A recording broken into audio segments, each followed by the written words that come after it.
Hello. This is not my house. Can you come over here? And this is not my dog. This week I am house sitting slash pet sitting for a friend of mine, and I thought, what better an opportunity to try to continue finishing up this sketchbook that I've been promising to finish for like a year now? We're just gonna get right into it, but first, let's hear a word from this video's sponsor. Me. I'm the sponsor. That was violent. Me. I'm the sponsor. Have you guys ever heard of Patreon? That's right, folks. I now have a low-cost Patreon setup where you can get my videos a day early, vote on character design prompts and video topics, and get your name at the end of my videos so everyone knows who's running the show. I've just been putting it off for forever. I've been planning to do a big launch, and then every week I just don't find myself with extra time to be able to make content for a big Patreon launch. This is basically just a soft launch. I'm hoping to get some better rewards together towards the end of the year, maybe an exclusive merch launch or something like that. But in the meantime, your support will help me to increase my production value and afford all the materials it takes to put together these projects. With the Patreon, I'm mainly just trying to get some money together so that I can buy a second camera and get some better studio lighting so that my videos don't look like such dark, hot garbage all the time. So basically, it's just there to help cover some expenses as I try to expand what I'm doing here. So if you want to support the channel, my Patreon link will be in the description. I also added some of the designs from my last video to my store, so that'll be in the description as well. It's there if you want to contribute, no pressure at all. Really good pitch, right? Anyways, thank you for your patience on that. We're gonna get right into the painting. But first, I cannot emphasize just how many animals reside on the premises. Let's do a little countdown, shall we? Hello? Yummy. Hey, bud. You getting a nice layer of sidewalk in your coat? Okay, I think that's quite enough stalling. Let's paint.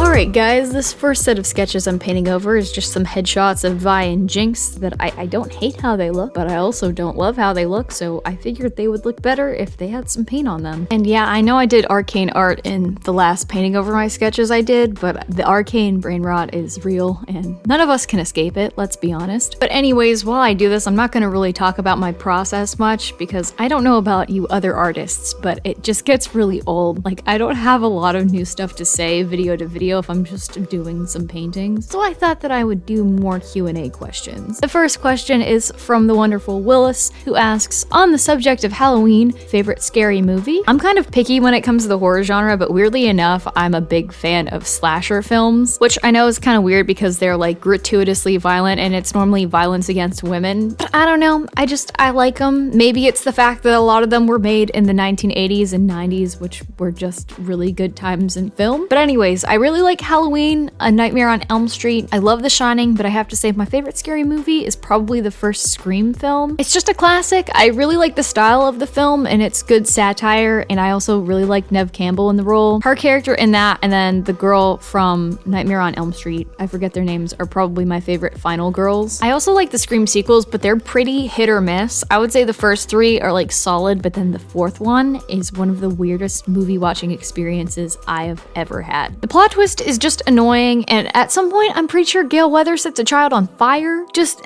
not the strongest entry in that franchise for sure. Stop making Scream films. We're done here. Anyways, Willis also asks, what are your favorite tropes in fiction and media, and have you done booths at conventions before?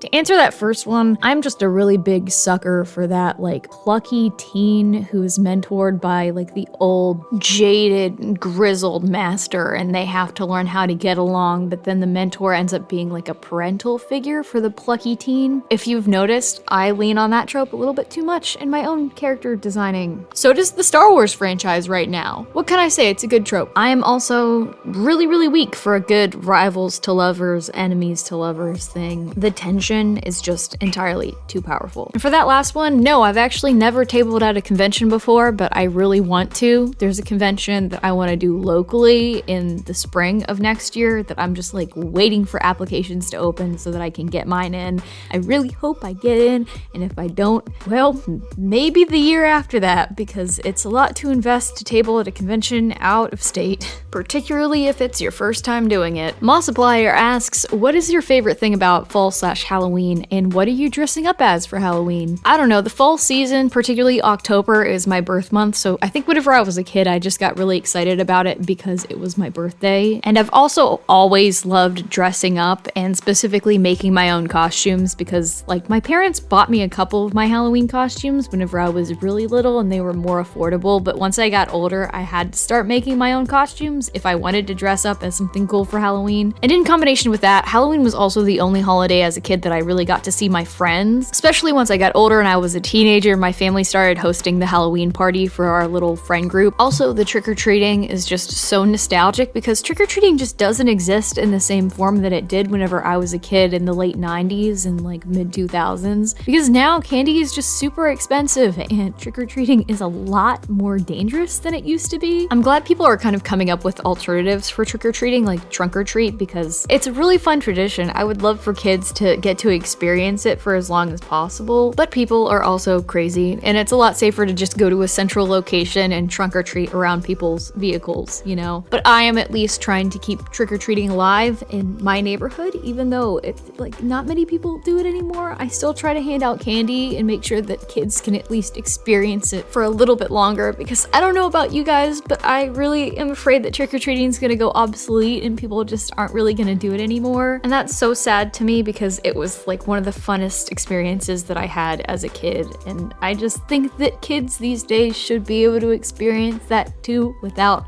being afraid, like being really afraid. They should be fun afraid while trick-or-treating. It is Halloween after all, but yeah, I'm hoping since there's so many spooky adults around, a lot of the Halloween traditions will just keep going or evolve and won't totally die out. But yeah, that is my very long-winded explanation as to why I am so obsessed with the fall/Halloween season. It's just in my blood. If you're a Libra, you are spooky. All right, next up, Megan Derupt. I am so sorry, blanket apology for everyone's name that I mispronounced in this video, asks, what's an outfit or costume you've always wanted to make and never gotten around to? Also, what is your favorite crafting snack? Answer the first one, probably Ahsoka Tano cosplay. I literally tried to make that as my Halloween costume. I think the year the 2008 Clone Wars movie came out, tried to make her headpiece out of manila folders and it didn't work, and I have yet to make an Ahsoka Tano cosplay. At this point, I am just very intimidated by silicone and that whole fabrication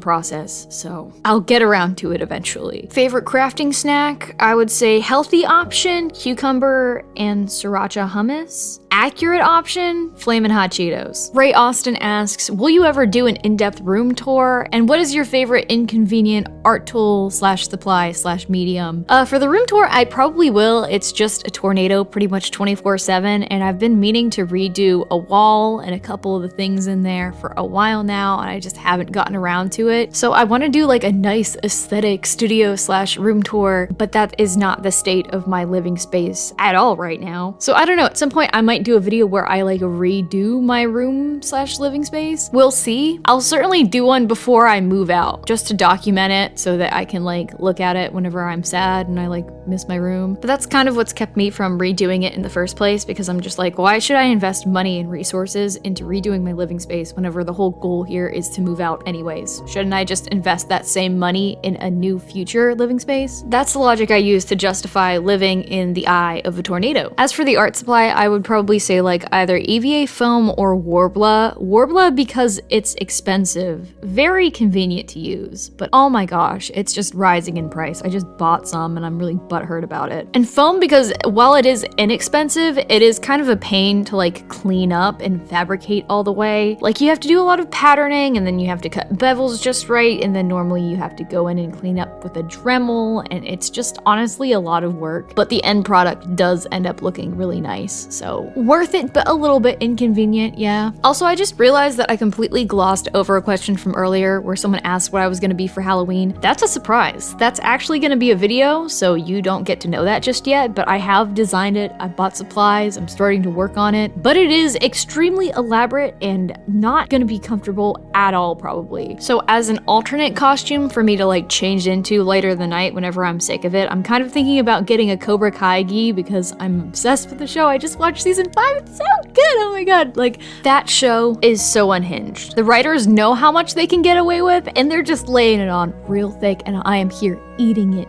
up. It's one of my favorite shows right now. But yeah, my brother was actually a Miyagi-Do student last year for Halloween. I think he was technically like, hi, I'm Daniel LaRusso, but he has long blonde hair and a beard, so he didn't really look anything like Daniel. But I think what I might do is get a Cobra Kai gi and be like, hi, I'm Johnny Lawrence, because I have blonde hair and bangs. I think my brother's actually gonna be Uhtred from The Last Kingdom for Halloween, because like, that actually fits his aesthetic. I might be able to get him to wear his Miyagi-Do gi with me on actual Halloween night when we're handing out candy to kids. Gotta have my rival, you know what I'm saying? Anyways, that is it for the Vi and Jinx paintings. Next, we are moving on to some witch hat designs that I just never finished painting that I wanted to finish up in this video. They're not super high concept or anything. I just thought they would be fun, and I have magpie brain for like assortments of objects on sketchbook pages. You guys get me. The next question comes from Leia, but the E is like a 3, who asks, what is the first fandom that you started making fan art for?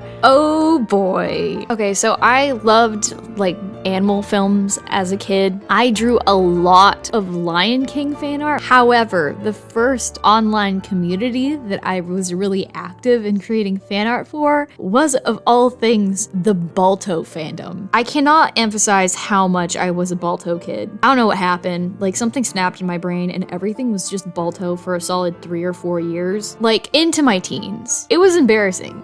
It was rough. Moving on from that, Quinn Does Things asks, I forget if you know any instruments, but if you were to learn an instrument, what would it be? I do play 2 instruments, guitar and ukulele. I'm not fantastic. I can like play chords and I can play riffs if I have a tab and I practice it a lot, but I have always wanted to learn how to play lead guitar, the drums, and the piano. Piano because it's probably the most useful and versatile. It's really good for learning theory and just like writing music and stuff like that. But realistically, if I were to learn another one or like another style, I really want to learn lead guitar. It's the most attainable style for me since I already know guitar, or at least guitar chords, but I famously have tiny little goblin hands, so advancing has been difficult. Like, power chords are rough for me, and just like getting my fingers to contort into the right positions, it's just hard. I'm also just really rusty with my sense of rhythm whenever it comes to strumming and finger picking. To get back to where I was like a year ago would take a little bit of work, if I'm being honest. And next is a question from Izzy, who is unapologetically trying to bait me into a longer video, who asks, what is your favorite TV show of all time? This is honestly such a hard question because I just grew up being such a TV kid. My parents have always been really into TV. That's like honestly how we spend time together because we're kind of boring people. We just really like to watch television. And as an adult, I still consume so much TV because it's honestly where I get a lot of my inspiration to like make stuff. If I had to choose my most watched show right now, hands down, it would be Seinfeld. The amount of times that I've rewatched Seinfeld in just the past year is frankly impressive. The number is something like 8 or 9. I have been, for the past year, in a constant cycle of rewatching Seinfeld, and I make no apologies for that. But I would say my favorite TV show, it's definitely a drama. I just don't know which one, so I'm just gonna rattle off a bunch of my favorites, and they fit somewhere into a top 10 probably. Some of these are deep cuts, so start taking notes. But I really love Breaking Bad, Burn Notice, The Expanse, Babylon 5, Game of Thrones whenever it was good, Arcane, of course, Full Metal Alchemist Brotherhood, Psych, even though it's really a comedy, Avatar: The Last Airbender, Stranger Things, and heck, let's throw in Cobra Kai there because I just really enjoy that show. I know that there's probably something really important that I'm forgetting because I have watched so many shows all the way through. This is what happens whenever you are a freelance illustrator in high school and you just watch TV 24/7 while you work. And oh, we're not even scraping the surface on the anime phase. That is a list. I recommend all the shows I listed if you haven't watched them. It's not even scraping the surface on the good TV that I've seen. I don't know, maybe I'll put together a list of like my top recommendations at some point if that's something that you guys want, because I'm a cinephile, but for the small screen, and I don't know what that's called. And last question before we move on to our next painting, Xandar Warrior asks, what is your spook level from 1 to 10? 1 being balloon pop, 10 being absolute worst nightmare. Oh, my spook level is 1. If you pop a balloon balloon next to me, I'm gonna wet my pants. Please don't do that. I was at a bachelorette party the other day and they were popping balloons afterwards. I went outside. Honestly though, I could probably handle like a 7 or an 8 better than a balloon pop. I just really don't like jump scares. And moving on to our last little painting, it's just a little sketch of Rose chilling out under a tree, eating some strawberries because I have a one-track mind.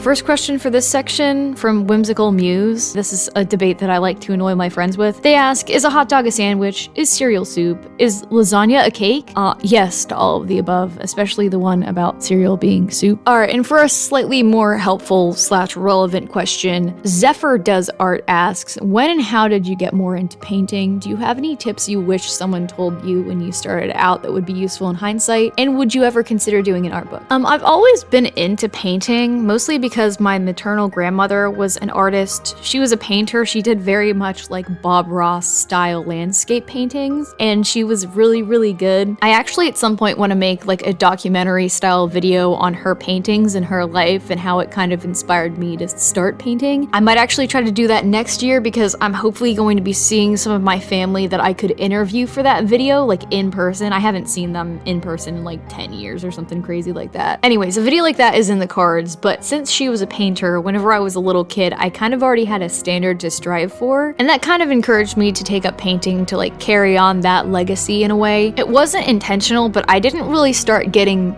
that into Bob Ross until I was probably 10 years old or so. We were actually on a visit to see my grandmother whenever she was sick, and for whatever reason, I just started getting into like acrylic painting and trying to paint like Bob Ross specifically while on that trip. And whenever I came back, I think I remember being more into art than I was like prior. I think that kind of triggered a chain reaction of me getting a little bit more serious about improving my art. And then around like 12 or 13 is I think whenever I got really into improving art overall. But then I hit a period of time of doing pretty much exclusively digital art, except for like pencil sketches for a good, I don't know, 6 or 7 years. I didn't get back into doing traditional art seriously until like right before college, whenever I got back into sketchbooking. And whenever I got into sketchbooking, I got into watercolor painting and got a little bit better at that. So I got more serious about like acrylic painting probably about 3 years ago. It really hasn't been that long. And I feel like I've actually documented most of it on the channel. So yeah, I had prior like acrylic painting experience, but it didn't really click until recently. And I think that's because whenever I got back into it as an adult, I had like a much better knowledge of color theory, and painting is so much just like color theory because you're just laying down colors. You don't have layers the same way you do in digital art. Like you do, but you can't just set a layer to multiply and be like, bam, shading. You have to know like how to mix a color because that's the color that's going to go down on your page, right? So I guess to follow that up, something that would be useful in hindsight is just a knowledge of color theory and also how to mix colors. Those are some of the first things you should probably look into if you're interested in acrylic painting or gouache, oils, anything that's like a very opaque painting technique. Color theory is just super, super important. And I learned pretty much everything I know about it just off of YouTube. So I can recommend Marco Bucci, Cynic's Design. My goodness, if you just YouTube search how to mix colors for acrylic painting, you'll find a lot of really good resources. There are seasoned painters just uploading their full process and all of their little niche tips and tricks to YouTube. And honestly, I had a conversation with a traditional painter that does work for like Magic the Gathering and a bunch of other like card game RPGs at a Renaissance fair a couple of months ago. And he was telling me how much more he makes as a freelance illustrator doing like traditional paintings for companies versus digital. There is some money in it, let me tell you what. Like the same caliber of work, but if it's traditional, a company will pay like a lot of money to have the hard copy. It's a lucrative business. So investing time in getting really good at a traditional medium is definitely worth it. The novelty of digital, I think, has gone away a little bit, and I think it's just really good to be versatile and have skills in both like digital and traditional art. That's one reason why I'm like going back and doing more like traditional. Number one, I think I enjoy it more in some ways, just the tactile nature of it does something to my brain where it's like more satisfying, more relaxing, less straining on the eyes. But I would also love to get good enough at traditional painting to be able to like sell my work as commissions instead of doing like digital commissions, just because I have done so many. And I don't know, I just want to get into something new. I feel like this is a goal of mine, partly because yes, you make more money, but also because there's just like more clout involved, just because there's something so traditional about it. Like painting is such a historically rooted skill. And whenever I paint, I'm doing this thing that people have done for like thousands of years. It's just cool. There's legacy involved in being a painter, and I just want to like add that to my jack of all trades mentality. Like it's always been a life goal of mine to get good at as many skills as humanly possible. I've said it before, I want to be Adam Savage. That's really what I'm going for here. Anyways, that was a big old tangent, but as for whether or not I would ever do an art book, I would love to do an art book. It would just depend on how much interest I had and if I could figure out how to actually organize like a Kickstarter and get a printing company on board, and if I would have time to do so, because projects like that are a huge time commitment and I am really not good at adding like another big side project on top of everything else that I have to do. I'm trying to get better at stuff like that. It's just a process, but I would love to at some point. Kalinka Malinka asks, how would you like each of your stories to be adapted or told, whether a movie, a show, a comic, etc., and what's your method for coming up with stories? Do you write them down or just keep them in your head? If I had my way, I would probably choose every single story that I have to be adapted as a television show, because that's just how my brain thinks. I don't think that a movie would be enough screen time to tell some of the stories that I have to tell, at least particularly with my main like storylines, because I have the like fantasy universe that has like Rose and Quintessa and everything, and then I have my Monster Kids universe and then Nightfall, and all of those are like longer term stories that I think would probably be best served as a television show. I think a comic would be okay, maybe if it weren't me doing it.